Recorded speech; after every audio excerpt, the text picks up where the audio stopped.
Det finns inte ett trådlöst system som fungerar i vattendragen. Men de håller på med.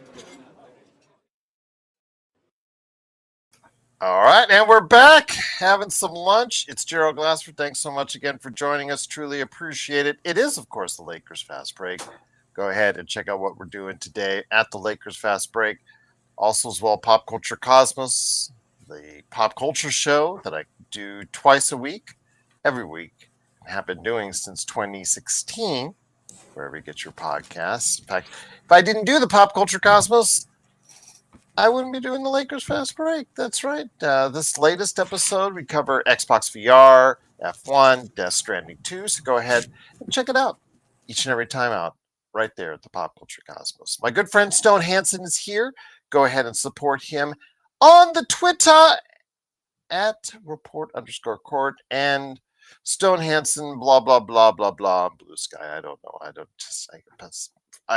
I get lost at the first dot. It's like the Nintendo friend code for Nintendo Switch. You get lost like halfway through. But yes, he's on Blue Sky if you just type in Stone Hansen as well. Also, of course, my good friend Joe Soro. He was up with me till 1:30 in the morning talking because you guys wanted 100 people in the chat at 1 o'clock in the morning. I think the term in 2025 is sickos, but we love you. So go ahead and keep with us by liking and subscribing because you never know when we're going to be on, but you'll get that notification if you subscribe to get the latest notifications on when we go live on the air with the latest Lakers Fast Break podcast. But it is, of course, Gerald Glassford. Thanks so much again for joining us. Our good friends, Daniel Berry Sports Highlight was up with us late. Yo! Empire Jeff was with us yesterday during the course of the chat on the show, Empire Jeff TV, covering the Lakers and Dodgers. And then, of course, also some of our good friends, the Lakerholics, who were on over the weekend. And, of course, everybody else that helps us out. Truly cannot thank enough. Oh, I was told I have to go ahead and support my good friend Mark, aka Xbox Above Vari, on the thank you list for our mods. Yes, I'll get chewed out by Vari, and then I'll have to reverse that order. So yes, absolutely, that's always fun doing. But Intel Wild, thank you enough for your support. Truly appreciate it. Again, also as well, I wanted to go ahead and give a big shout out to Search and Destroy up late with us as well, and a big shout out to you out there for sticking out with us during the days of free agency right here at the Lakers Fast Break podcast. Yeah, Ruff was just listening to last night's show. Yeah, Intel super chatted us $100 because he wanted us to stay till 1:15, and we did it 15 minutes better than that. So it is, of course, NBA free agency day 2 is underway. A lot of interesting things to start off with. So I'm going to go over the synopsis because, God forbid, it would include the Lakers, but don't hold your breath. It didn't. There you go. There's the breath leaving right now. SGA has agreed to a four-year, $285 million supermax. That's going to pay him through 2030 and 31. So he's going to be, able to go ahead and take care of his future and his family's future and his family's future beyond that. I'm really happy for him. He worked hard for it. So he gets a 4-year supermax deal on top of his existing 2-year deal that's left. Gerson Yabusele has agreed to a 2-year, $12 million contract with the New York Knicks, who, as you also remember, are looking, once he clears waivers, to go ahead and get Jordan Clarkson. So that's an interesting deal as far as for their bench there. Miles Turner was the big deal. He has agreed to a 4-year, $107 million deal with the Milwaukee Bucks, plus a player option, 28-29, and a 15% trade kicker, which is not exactly a no trade clause, but it's darn sure close in some occasions because of what it triggers if he doesn't waive it. So if he doesn't like it, he'll have that trade kicker in there. So he made that deal possible, and the Milwaukee Bucks made that deal possible by waiving and stretching Damian Lillard over the course of 5 years, $22 million plus per year. Ouch. And I've heard, according to Chris Haynes, that Giannis Antetokounmpo is none too pleased about that as well. So, gonna have to go ahead and let your mind wander on that one. Also, as well, there's a trade. Jonas Valanciunas goes to the Denver Nuggets for Dario Saric. He's going back to the Kings. Dario Saric is, so he's heading back up there near where he played with Golden State. So yes, Dario Saric to the Kings, Jonas Valanciunas to the Denver Nuggets, solidifying their bench a little bit more. They're going a little bit more, even more all in. They got to go ahead and do that because the money they saved on the Cam Johnson trade. Gary Harris signed a 2-year deal with the Bucks as well, taking another shooter off the board for us. Pat Connaughton got traded by the Milwaukee Bucks. They've been busy this morning. 2 of their own second-round picks in the 2030s. They traded for one of the most, I guess, how should I say this, Stone? Interesting contracts that's out there in Vasily Micic. I think we've determined about Vasily Micic's ability a long time ago, but he's got that magical contract that just keeps traded from one place to another. So it's very interesting. Micic will travel, I guess. Dennis Schroeder, go ahead, my friend. Oh no, I was just gonna say he'll probably be back in Europe from the sounds of it too. Oh yeah, absolutely. But again, he's going to be a very happy man because his $8 million, I think, last one, his $8 million got kicked in. He keeps on getting kicked in because of the way the salaries are structured, and his $8 million deal keeps getting kicked in because of circumstances. So he's the beneficiary. Who was that player that was always thrown in trades that had just like Keith Bogans? He is the Keith Bogans of this generation. There you go. Dennis Schroeder has agreed to a 3-year, $45 million deal with the Sacramento Kings. They've also been busy this morning. Jericho Sims signing a 2-year deal with the Milwaukee Bucks. Mamu has moved on from the San Antonio Spurs. He's now signed a 2-year, $5.5 million deal with the Toronto Raptors. And speaking of the Toronto Raptors, Jakob Poeltl has signed a 4-year, $104 million contract extension, playing through the franchise through 2030. And yeah, he gets 3 years additional to his deal at this time. So yeah, busy morning for everyone except for a Lakers fan. So yeah, there you go. But Stone is here. He's going to try and do a sell job for me while we're having lunch. And that sell job is going to be on the Lakers draft pick, Adou Thiero, and then also as well on the free agent pickup of Jake LaRavia. Because if you go to @report_court, you saw a very elated Stone Hansen. And I saw your video because you cheated on me with John Costa. So you went on the air with John Costa and gave a report on Adou Thiero. So let's start there first before we get into Jake LaRavia. Sell me on second round pick Adou Thiero. Yes, it is a second round pick. Kid out of Alabama, a lot of athleticism, likes to drive to the basket. I saw quite a bit of tape on him after we got him. Not in love with that jumper, so you're really going to have to sell me hard. His percentages, especially in this last year, weren't all that inspiring. So again, we already have a long defender that is very undependable on the offensive end in Jared Vanderbilt. Sell me on Adou Thiero and why he could develop into something much more than that. Yeah, well, the first thing I'll do before I say anything is that Laker fans shouldn't be holding on to the success of the 36th pick for the upcoming season. Like, I think if you're doing that, it's flawed for a lot of fans. Laker fans, whether it's the 55th pick, the 36th pick, if you're in the second round, it's good just to get an NBA player. That's pretty much the goal. Very true. So I think if you're disappointed that he doesn't become an all-star or anything, and I think like an all defensive player who's a really, really strong starter, maybe makes an all-star game or two in his career, that's an outcome that exists for him. It's not the likeliest. It's definitely like, that 100th percentile outcome for him if everything goes right and the career goes as well as it possibly could. Um, and there's outcomes too, where he's not regularly in the rotation. So I just want to put it out there that it's the 36th pick, and if he doesn't work out, it's not like we just spent the 17th pick on him.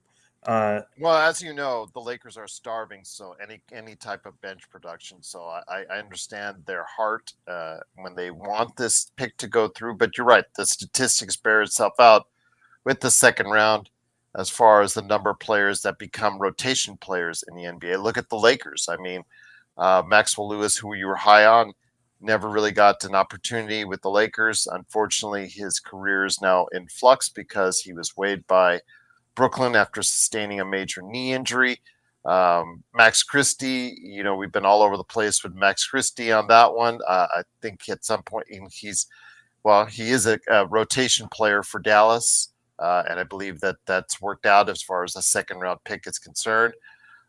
So it is a little bit of back and forth. We don't know yet on Bronny. Is he an all-star G League player, or is he actually going to be a player that we can count on in the rotation? We'll have to wait and see on that one. So yeah, there is many variables for these second round draft picks. It's just when you see the shooting skills, especially with the Lakers needing a center, and there were centers on the board, all of them flawed. I'm going to give you that. All of them. In fact, even if you go up to Malawak, they're all flawed. All the centers in this draft are flawed. I get it. But to have some type of size, now knowing what we now know as far as the Lakers furiously trying to get a center. Oh, I'm sorry, they haven't been. It's still kind of concerning that they went in that direction. But yes, they do need athleticism along the wing. They do need defensive perimeter defense. I'm not going to lie with you there. But again, considering the fact that there was still size on the board, Kalkbrenner, others, your thoughts on possibly that, or was Kalkbrenner gone by then? I think Kalkbrenner was gone by Charlotte. I think, yeah, you're right. Yeah. My bad. So Even then, I don't think Cockburner. I had him as like a summer league guy. He'll get minutes. He'll play because Charlotte has nobody. But I don't think he's very good. Reynaud was the only center left on my board that I thought was pretty interesting. Reynaud would not have helped us defensively. I think that the shooting and passing and all that's very real. Personally, if especially like back towards the second round, it's just sort of best player available for me. And if that's who the Lakers viewed as the best guy available, I understand the process there. I understand, why they would be interested in a player, even if it's not positionally who they want. So I get that. With Thiero specifically, like offensively, I think the main difference between he and Vanderbilt is that Thiero operates really well in tight spaces and can handle the ball a bit. He can get downhill as a straight line driver. He's uber athletic with the ball in his hands. He's not someone that's got an overly complex handle. He's not getting past help defense if there's secondary defense that comes. But if he's getting downhill, and especially if he has a bit of a runway, like hopefully Luka can provide if he collapses defenses as the primary ball handler, I think Thiero is going to be able to get downhill quite a bit.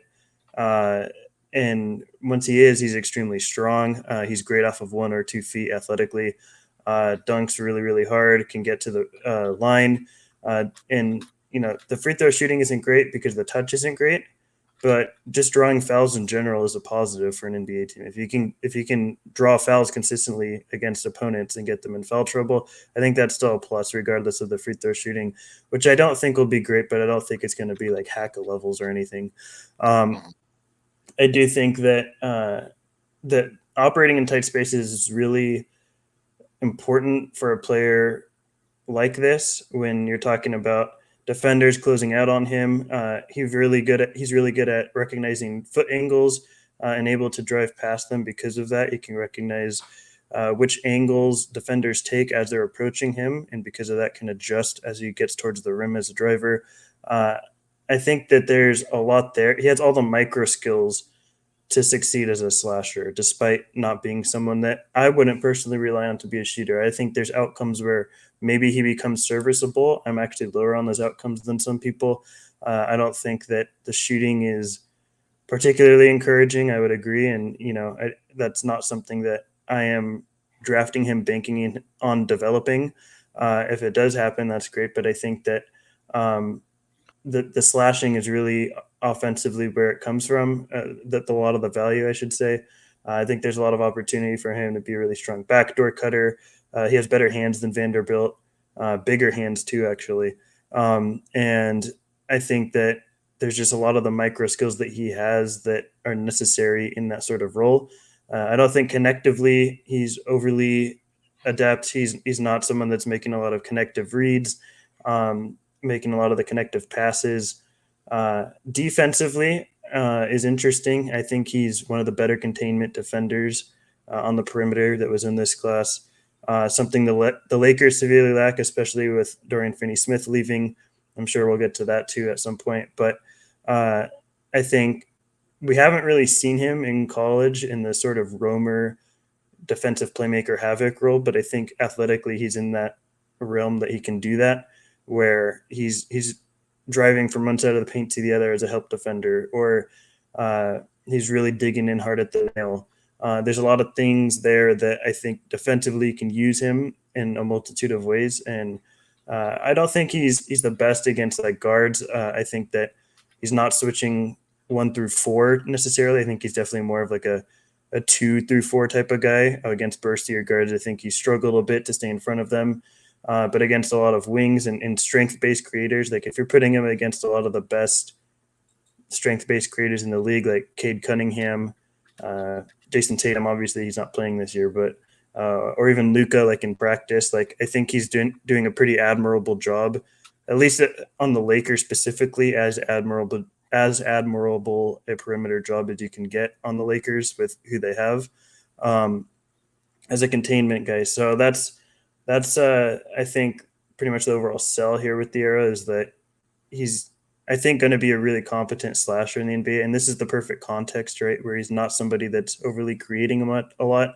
You have, for now at least, LeBron and Luka, regardless of what LeBron does. And I think that having that level of jumbo creator that is able to collapse defenses in the way that they do allows for a lot of opportunistic things that Thiero can take advantage of in ways that Vando can't. So I'm pretty in on the outlook for where Thiero landed and how it will look. And again, I've been wrong. I was wrong on Max Lewis, and I've been wrong before. So I'm not pretending to be Nostradamus, but I've watched Thiero for the last couple of years, and I think that he was someone, I think I had him 28th on my board.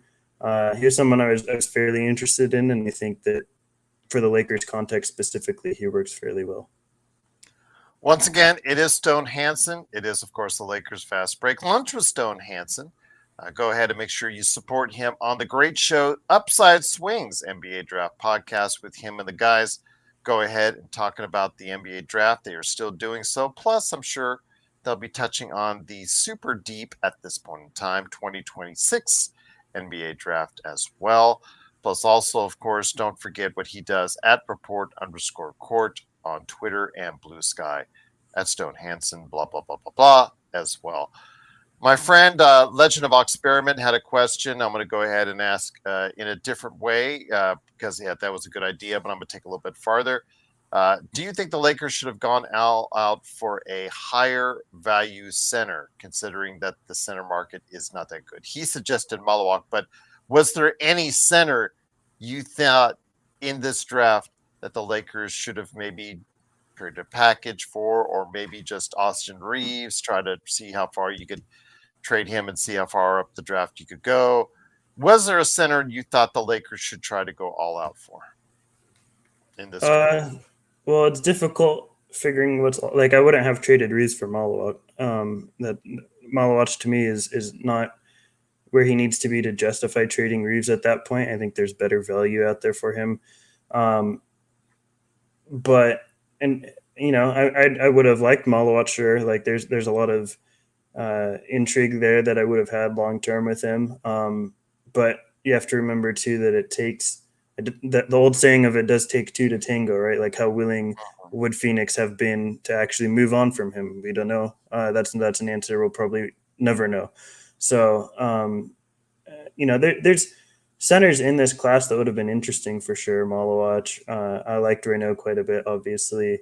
Um, Sorber would have been interesting because I did like him a lot, even if he's not the idealistic kind of guy, I think, for the Lakers. But, um, all these guys would have been interesting. It's just a matter of what would it have taken. We don't know the answer to that. And we don't know if any of those teams are really interested in moving those picks. That's uh, rookie scout contracts are of a lot more value currently in the CBA than they have been in the past because you're getting essentially cheap labor, right? Like that's what the league is looking for right now. So um, I don't know what the cost would have been, so that makes it difficult to say, what would I have been willing to give in order to get them, and how interested were those teams in actually moving on from those picks. So I'm not. Those would probably be the names mostly that I would have been interested in, and to some degree, I would have given up Rui, maybe the future first, depending on the entire framework of that deal. But um, yeah, I don't think there's anyone in this class I would have moved Reeves for center. So overall, you think the Lakers did pretty good for what position that they were at with Adou Thiero? I think he was the best perimeter wing defender left on the board. Fair enough. It's going to be his calling card. We'll see how he develops starting with Summer League coming up here in a couple weeks. I wanted to go ahead and say we went to NBA free agency shortly thereafter, and it started yesterday with letting DFS. Well, DFS decided to not exercise the final year of his contract. He has since moved on to the Houston Rockets for a 4-year deal. Were you excited or happy about that? Again, for me, yes, he was our best defender, played both sides of the ball, but ultimately 10 points a game. He is just good for 10 points a game. And it's just his career has just never evolved, despite the talent that he has never evolved beyond that. And to ask a guy to be here for 4 years into his age 36 year on a 4-year contract, that's just a hard pill to swallow. I understand the Lakers gave up 3 second-round picks for him. I understand that the Lakers also trade away an expiring contract for him, but 4 years for a player like that is I understand Houston's in an all-in mode right now, so they're getting all the talent that they could acquire. It just seems like it's an overreach for me on the 4 years. Your thoughts on DFS leaving the Lakers? Yeah, I was okay with it. I mean, I think that DFS was a good player. Perimeter wise, he's not who he used to be. He's not the Dallas Mavericks version of Dorian Finney-Smith. And I think if people watched him on the Nets and the Lakers, in comparison, they would realize that like he's much more of a forward now. He's not doesn't have the speed that he did on the perimeter. He's strong still, and I think that allowed him to play a lot of the 4 and 5 defensively. But he's not somebody that I would trust as much on the perimeter as I would have used to. He's also 32, and signing him to a 4-year deal, you're probably getting 1 or 2 positive defensive years left out of him on that contract. For the Lakers specifically, I'm not super interested in giving him a 4-year fully guaranteed deal all through there. But even if it's not years, like if it wasn't just years, and the Lakers offered the same contract essentially to him, I'm pretty sure DFS would have walked anyway. Like I think people have this misconception that if the team the player is with offers the same deal as the team that they go to, that they're going to choose the team that they're with. But Dorian Finney-Smith loved Texas. His family was still in Texas. Obviously, taxes play a part. So there's other factors than just money and years, and I think that Finney-Smith was probably fairly determined to stay in Houston and go to Houston. So whatever we could have offered him, I don't think would have changed his mind. Before we get into that question, Carter, because that's a very good question, I wanted to go ahead and touch on the Lakers' addition as of this point in time, because we've not heard nothing else as of yet. Jake LaRavia. who you were on report_court being very happy about. You're going to have to do another sell job for me on this guy because I've watched him both Memphis and a little bit of Sacramento. Shooting wise, he did have a career year, which was, if you look at his statistics overall, it was an anomaly for him, but he did average overall 42.5% from three. Doesn't provide much rebounding at 6'8", 230. Doesn't provide the best of defense, I should say. I mean, average defender, can we say, maybe? Although in the past 24 hours, I've heard below average. And according to some people that we sent out there on articles, whatnot, they say he's above average. I don't agree. I've seen the product, but okay. But you were closer to him because he was in your neck of the woods for quite a little spell in Memphis. Your thoughts on Jake LaRavia and why you think it's a good thing for the Lakers to go ahead and do it? I just don't like the money of 2 years, 12 million, because it kind of throws a little bit out of whack with what the Lakers have left.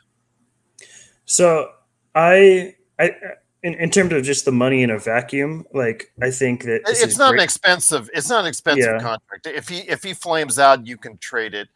I know there are players that are around his ilk that were signed for a little bit less. That's probably what it's saying.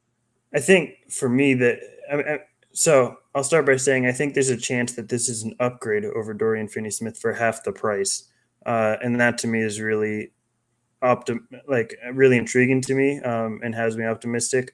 I think that the the difficult part with the Lakers is I don't understand why they couldn't just get him in. Maybe LaRavia was just stuck on it and he didn't want to, but the biannual exception was 1.7 million less in the 2-year totality. That would have allowed us to keep the full 14.1 mid-level exception, and instead they took part of that mid-level exception, gave it to LaRavia, and now we have 8.5 million left of that mid-level exception. Obviously, we still have 5.1 of the biannual exception left, but I wish they would have just given him the full biannual. I think that it would have just we would have had a lot more opportunity to use that mid-level exception.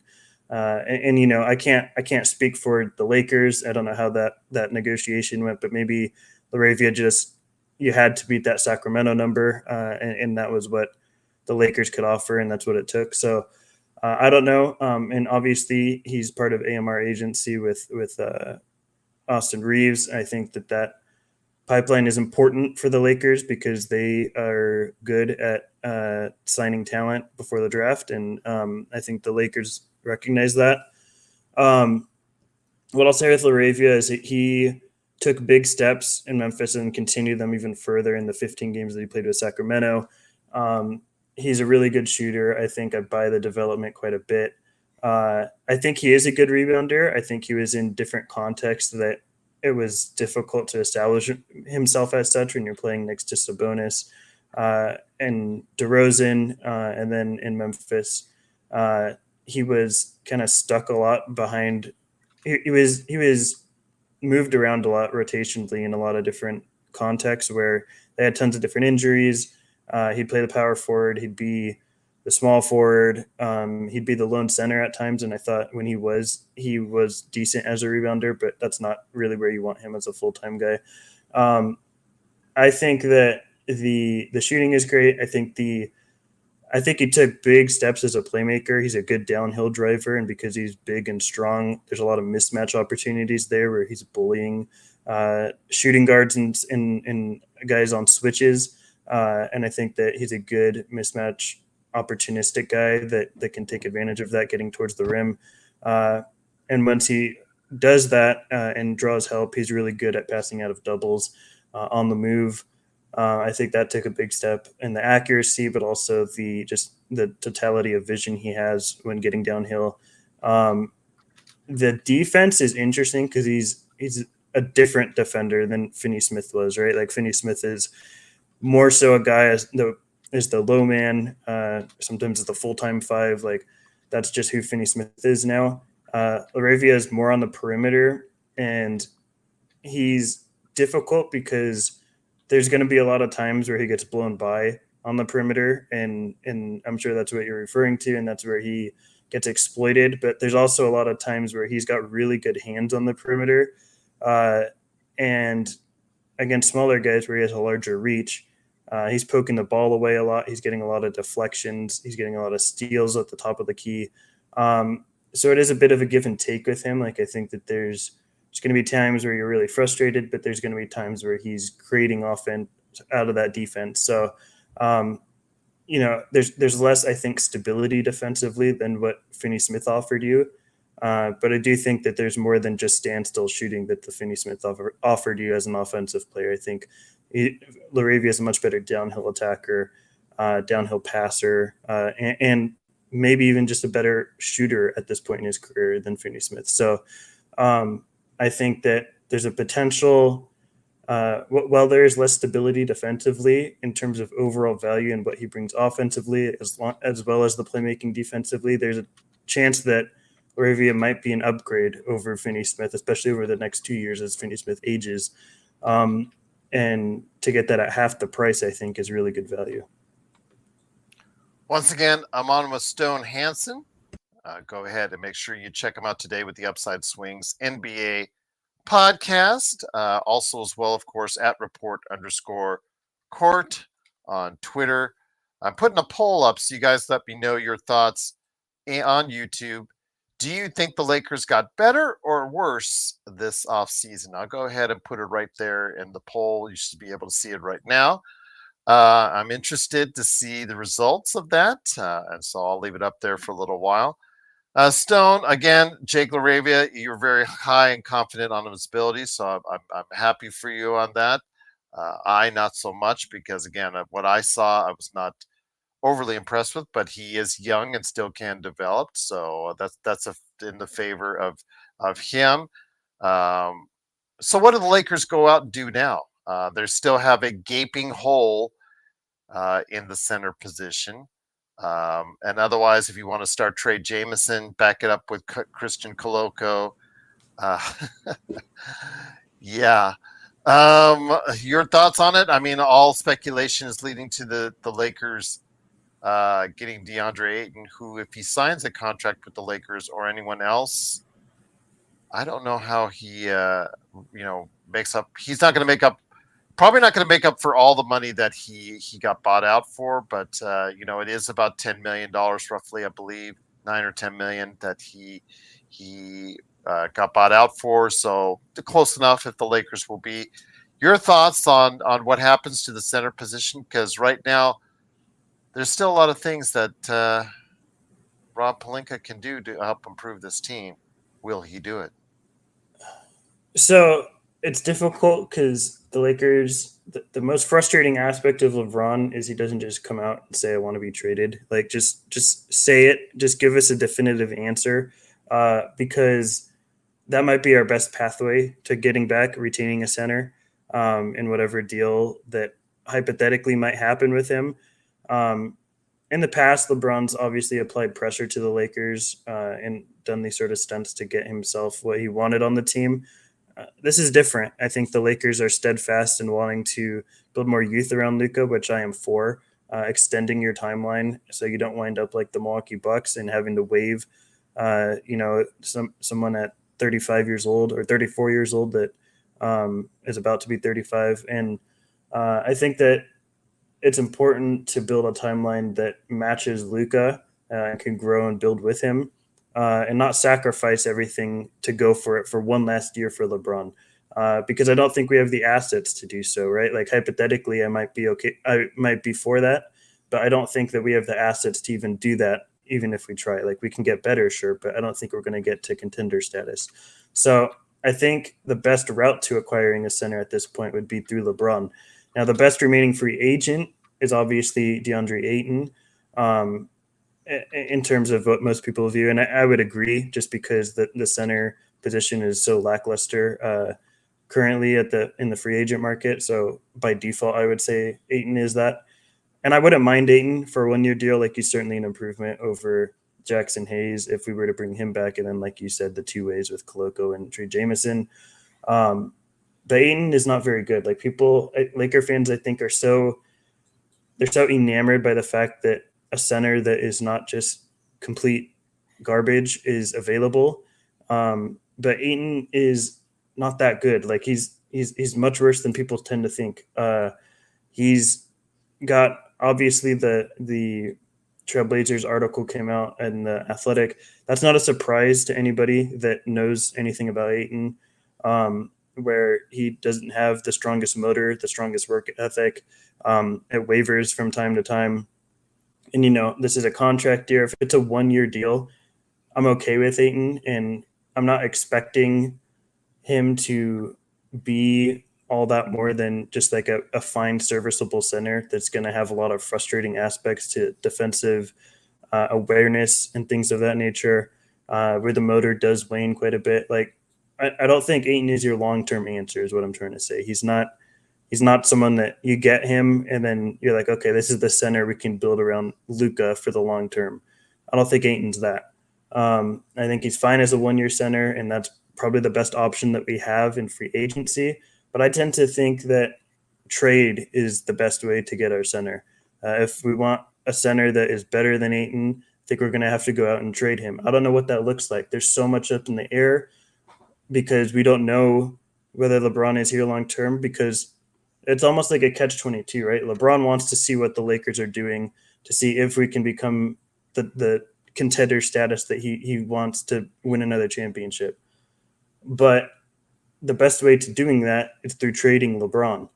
I'm not saying LeBron is going to have tons of value. Like I think people should temper their expectations for it to be something closer to Kevin Durant levels of return, where you're not getting some superstar value back for LeBron at this age. But through that, I think there's a way to acquiring a starting center. I don't know what team. I don't know hypothetically what that looks like, but that's probably the best route to doing so. And if it's not LeBron, maybe there's something there with the Reeves connect, the 31 first. The Lakers, as much as the fans, I think, want to see it happen, or some fans, I should say, I don't think Reeves is moving. So I think hypothetically it's not even worth bringing up, because it seems like Reeves and the Lakers are committed to each other. They're going to, I think, re-up next summer. Are they? I feel Because very confident. He does become an unrestricted free agent next summer. Here's what I'll say. Even if someone else throws the bag at Reeves and they give him something that is much higher than the Lakers can afford, they're committed to trying to work something out. The Lakers are, at least. The Lakers, I think, very much are committed to taking their chances at getting Reeves next summer. And I don't think that it's worth bringing up trade hypotheticals that involve him, because I just don't think it's going to happen. And I guess, and obviously the Luka trade happened, so anything is possible with that caveat, but it's, I think, very unlikely. So I won't say impossible, but I think very unlikely that Reeves is included in any deal. But like I said, I think LeBron's the best option to getting our starting center, and I think that's what we should be focused on. But there's so much up in the air, right? Like I think it's highly unlikely. I don't want to get people's hopes up, and the Laker fans watching, so that's going to be hard to do.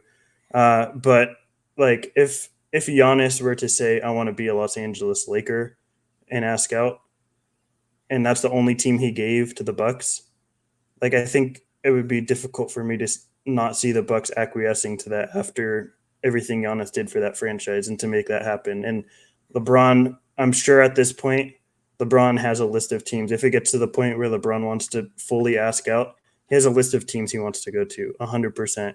And if LeBron wanted to do that, there's machinations to make things happen. If there's a will, there's a way. And if there is a way to get LeBron to his preferred team and get Giannis here, and maybe that in that case, because you're getting a crazy superstar that does include Reeves, like I think there's pathways to that. And again, this is highly unlikely. It's not impossible, but I think it is highly unlikely. But I'm just throwing it out there in the sense that there's so much up in the air right now that it's difficult to pin down exactly what is going to happen, to where I don't LeBron. This is the most LeBron. I think it's 50-50 that he gets traded. I don't, like full bar. Like I don't think this is a gimmick. I don't think this is He does have to want to be traded because he does have a no trade clause. Stone. correct. And I think that there's teams that, like I said, there's team. He has a list right now. I'm almost 100% sure. I don't have intel on this, but I would be very surprised if he does not have a list of teams in his head or on paper that he's ready to give the Lakers and tell them this is where I want to go. And that you're going to get minimal value, but you are going to get some value for LeBron. He's not going to get you nothing. And this is what I think. I think it's very real, a very real possibility that LeBron within the next week, 2 weeks, gives them a list of teams that he's like, this isn't the championship team that I view. And if I want to win in the next year or two, you're gonna have to trade me. And I think it may come to that. So that to me is the best route to getting our center. And if it's not him, it's Rui Connect in the 31 first. But Ayton is fine as a 1 year rental. And if that's the case, we're not winning a championship. Just flat out, like we're not. He's an upgrade, most certainly, over Jackson Hayes, over Trey Jameson, over Christian Koloko. He's not championship quality starting center. And I think that, Laker fans that believe he is are mistaken. But he's certainly an upgrade for 1 year and not somebody I view long term as the center for the future of the Lakers. Once again, it is the Lakers Fast Break. It is Stone Hansen. Please go ahead and support him today at report_court on Twitter. Blue Sky at Stone Hansen. Also as well, the Upside Swings NBA Draft Podcast. So I think JY earlier had a question about as far as backup plans if you don't get Ayton. I think you went over that as well. I know that if the Lakers get Ayton, are the Lakers able to bring back Jackson Hayes? Yeah, they can on a minimum if he decides to accept it. Part of the biannual, if they had to give him slightly over, like if Yeah. Ayton took the 8.5 million, they could split the biannual and give him like 3 million or whatever.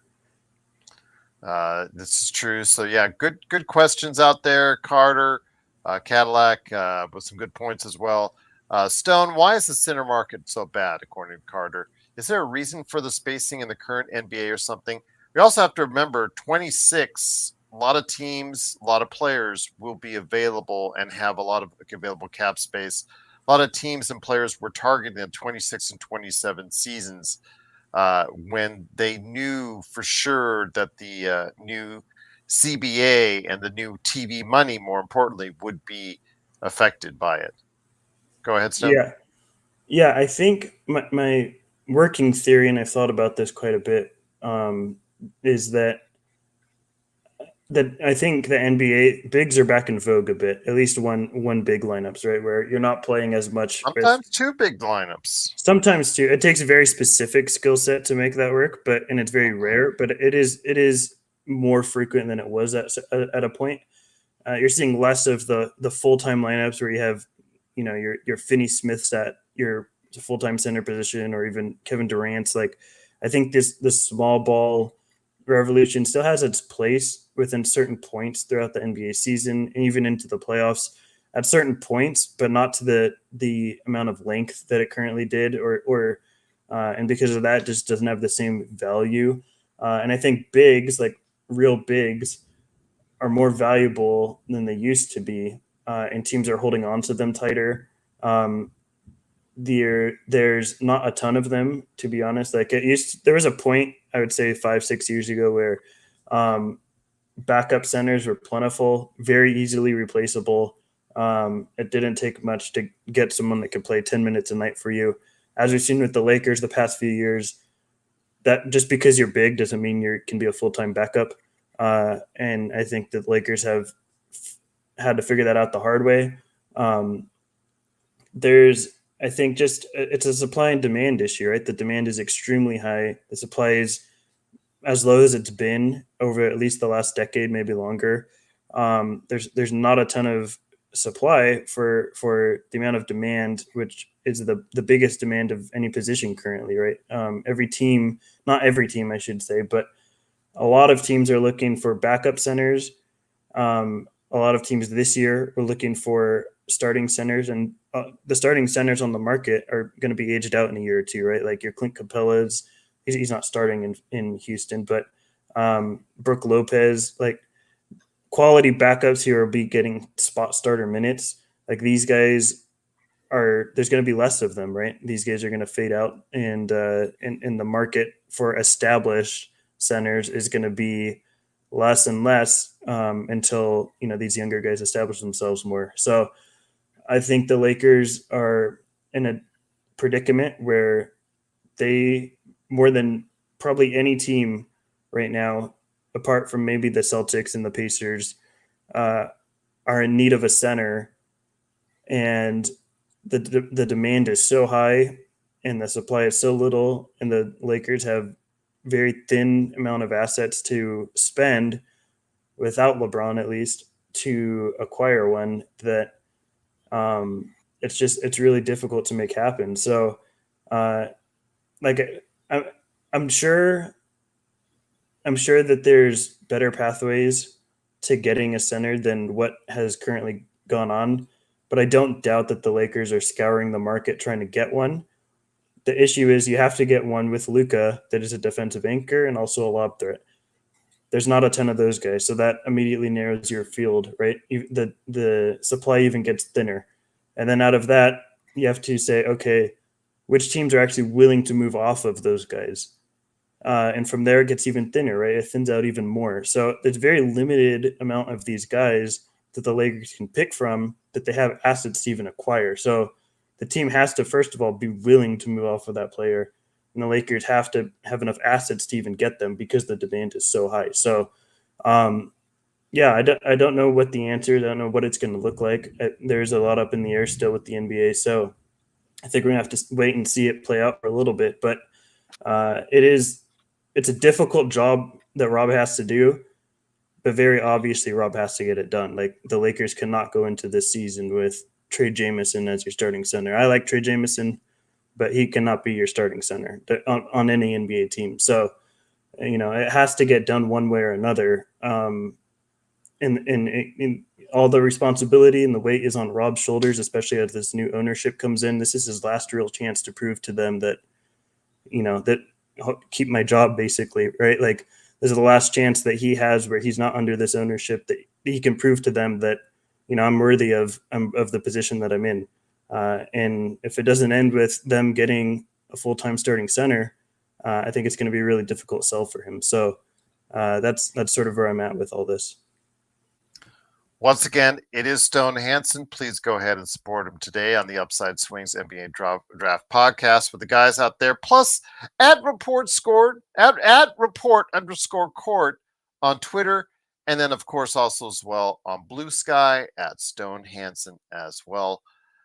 So where do we go from here? If you were running the Los Angeles Lakers at this point, what direction would you head into next? So you say you're not a big fan of Ayton.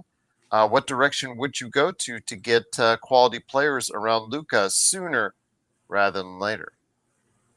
Yeah, I mean, if it were me, I'd tell LeBron and say, "Hey, look, we're moving on. We're not building a championship team this year. We're building for next year and the year after because we don't think that the assets that we currently have we can turn into a championship roster without using you." And I think that that the Lakers have to have that talk with LeBron and be like, "This is it. We appreciate what you've done. You brought us a championship. We can't thank you enough for all that." But at this point in time, like I think it's best for both parties. If you're looking to win a championship this year, and if we want to get to a point where we can get to championship caliber, we need to move you. We need to move you in a trade. And I think that's the very first and biggest step to the Lakers towards getting there. And this is the window of opportunity that I think the Lakers got obviously absolutely blessed from the basketball gods with the Luka trade, right? From blessed from the heavens. They're really close to doing that again with LeBron asking out. We never thought we'd see this happen, right? We all thought that LeBron would retire a Laker. If they can get LeBron on the same page of fully asking out, this is your opportunity to actually get some value out of a player that we thought would just retire and get no value out of. And if you can get a solid perimeter defender, you can get like one starter or two starters out of him, even if it's just one starter. Like that's something that you didn't expect to happen. And we're not going to be the same caliber of basketball team for this season particularly, but it's about acquiring assets that open that championship window for longer. And I think LeBron is the pathway to doing so, especially when you have no real other pathways towards getting that center, assuming that Reeves is not on the table. So if LeBron doesn't agree to that and you can't find anything with Rui the first and connect, then yeah, maybe you look to see what the market is with Reeves. But at this point, I feel that's quite unlikely. So yeah, that would be my very first step is have that conversation with LeBron. So before we head on out, and before I get you to go ahead and to tell everybody exactly where they can find you and what great things that you're doing in regards to the NBA draft and NBA as a whole. The question was made earlier today on this chat in regards to who they felt or who they wanted you to go ahead and point out are the top teams in the West now. If you could go ahead after one day of one full day of free agency. So your thoughts on that, my friend, on who you think. I mean, I don't expect these two teams to change. Like, I think it's very clearly for me the Thunder and Rockets right now. That's the top tier that I think the Lakers will be chasing. I don't expect that to change, and probably will only get better. The next tier beyond that, like I think it's fairly open. I think that the Lakers have pathways to getting towards there. There's teams like the Nuggets that got better. They're probably in that second tier. The Clippers could maybe get themselves into that second tier. The Mavericks, Kyrie's out, but if he were to get back in there for the playoffs, like they're in that sort of second tier. So the Spurs can certainly be in there. There's a group of tiers, and I think a top 6 seed is still definitely in play for the Lakers. But in order to get to that first tier of Thunder and Rockets, I think it's going to be an uphill battle. I would say not impossible, but I think it's going to be difficult. Well, we'll certainly find out, and we'll report it on for you. We'll stop back in later today to go ahead and give you an update if the Lakers have done anything or not. But Stone, it's been great to have you on for Lunch with Stone Hansen. We covered a lot over the course of the past 53 minutes, including your thoughts on Adou Thiero, your thoughts on the draft as a whole. Who do you actually, before you leave, since you are a draft expert, who do you think did the best this past NBA draft? Who is your ultimate winner and ultimate loser in the NBA draft? Yeah, I mean, besides the cop-out answers, right, of the Spurs and Mavericks, I think teams that interest me, like I think the Suns did well getting Rasheer Fleming and Malawach. I think the Magic did well getting Jace Richardson and Penda for their team. I think that those teams stood out for me, and they, I think, got rotation players that they needed, especially the Suns, obviously, but that the Magic too that fit what they're doing. So I like what both those teams did quite a bit. There you go. And who didn't you like? The Brooklyn Nets. Okay. Oh, you don't like the fact that they tried to, get 4-point guards, and one of them is 6'11". So you didn't want to go ahead. 4 out of those 5 guys are not in my top 40. So Well, I'll there you leave go. that there. Oh, and I'm sure you, according to your numbers, according to your big board, I know you absolutely loved what the Portland Trailblazers did as well. So, Yeah. um, Oh, I, I wasn't shocked by it. Actually, someone is asking. I wasn't shocked by it at all. Like mhm. all the intel was Hanson Yang would be a first round pick. Um, Everything that I had heard the last couple weeks leading up to it was Hanson Yang was going to go in the top 30. Didn't expect quite top 20, but I wasn't completely stunned. But certainly not the pick I would have made personally. Once again, it is Stone Hansen. Go ahead and check him out today for more scintillating NBA draft talk. There is no better place to go than the Upside Swings NBA Draft Podcast at report_court on Twitter. And then, of course, also as well, Stone Hansen, blah, blah, blah, blah, blah, blah, blah, blah, blah, on Blue Sky. If you just type in Stone Hansen on Blue Sky, you can go ahead and follow him there. It comes right up. So as of yet, there's not many Stone Hansens, as you put it. There's not so many. Yeah. So I'm happy to go ahead and have you on anytime, my friend. You're always a welcome addition to the show anytime you stop on by. Appreciate everyone out there for the chat today. Amazing that we still got all these people that came in earlier on this show, despite the fact we were up till 1:30 in the morning. So I cannot thank you enough, guys. I will be probably, if there's any news, anything earth shattering, anything that Stone will tweet about as far as interesting out there in NBA free agency, we'll go ahead and cover on later in the show. But it looks like a little bit of a slow period right now. But Stone, any last thoughts before we head on out? Before we break up, as far as for lunch is concerned, you go your way back Before we to split the whatever you're bill, doing. Yes. No, I got you on this one. I got this one. I'll cover it. You we'll go go ahead. Dutch. I don't mind. All right. All right. But yeah. Thanks for having me as always. I obviously love talking draft. And yeah, I think the Lakers offseason is going to be interesting, regardless of whether we like it or not. I think it's going to be just fascinating to watch from outside. We'll see how it goes. Hopefully, it goes the way that we want. And yeah, I think it's going to be a drama, fun-filled summer.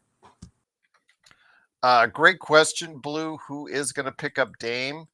That'll be very interesting to see because that came out of nowhere, Stone. The fact that they waving and stretching so much. I think we were all burdened when Luol Deng was waved and stretched, but this is just I so much more. I think he will sign with the team. I don't know who. I'm not going to throw out team names. I don't know specifically. I think I would not fully rule out retirement either. He'll be 36, coming off an ACL injury. It's I need you're kind of getting kicked while you're down here. You're had coming off one of the worst seasons that you've had. Uh, Milwaukee was a disaster. Had a massive injury at this stage in your career. I wouldn't say it's likely. I'd say it's unlikely, actually, but I would just say that it is maybe on the table that this might be the end for Dame. Just wanted to mention I'm ending the poll now. Do you think the Lakers got better or worse this offseason? And the final results have cover your ears, Stone. 61% got worse. The Lakers got worse and 39% better. Do you think the Lakers got worse or better this offseason? I'd say they got better, actually, obviously marginally, but I think, essentially, right, all they did was bring in Thiero and LaRavia, and they got rid of DFS, unless I'm missing anything else. But I think that's all they've done this offseason. So, getting potentially two rotation guys and losing one that, like I said, I don't think is the defender that he used to be. Like I view that as a success, but I think if it is a win, it's extremely marginal, and not enough to meaningfully boost your championship odds. Aussie on Facebook.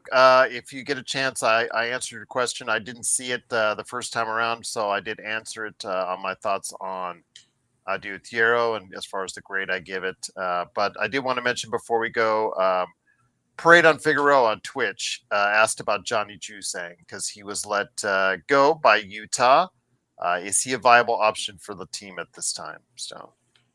No, not at all. Absolutely not. Sorry, Parade, my friend. Not a Johnny Juzang supporter is Stone Hansen, but he is. Thanks for what he did at UCLA. I loved him at UCLA, but not an NBA player in my opinion. Okay. All right. Well, there you have it. It is, of course, Stone Hansen. Go ahead and check him out today on the Upside Swings NBA Draft Podcast, and then also as well at report_court on Twitter. I will put it in the description below. So truly, Dan, I thank you enough, Stone, for joining us for lunch. Goose said I said better just because LaRavia is an upgrade to me over both DFS and Rui, but we need a center or it's an abject failure. Yes, we'll have to wait and see. But right now, the early returns to Lakers fans is not enough. So we'll see if it does become enough. But Stone, always great to have you on for lunch with Stone Hansen. And from all of us to all of you, cannot thank you enough for stopping by. Please like and subscribe before you head on out. And I will, if anything happens earth shattering, like this morning, we'll go ahead, especially if it's for the Lakers, we'll go ahead and stop on by later this evening to go ahead and talk about more about free agency right here from your friends at the Lakers Fast Break Podcast.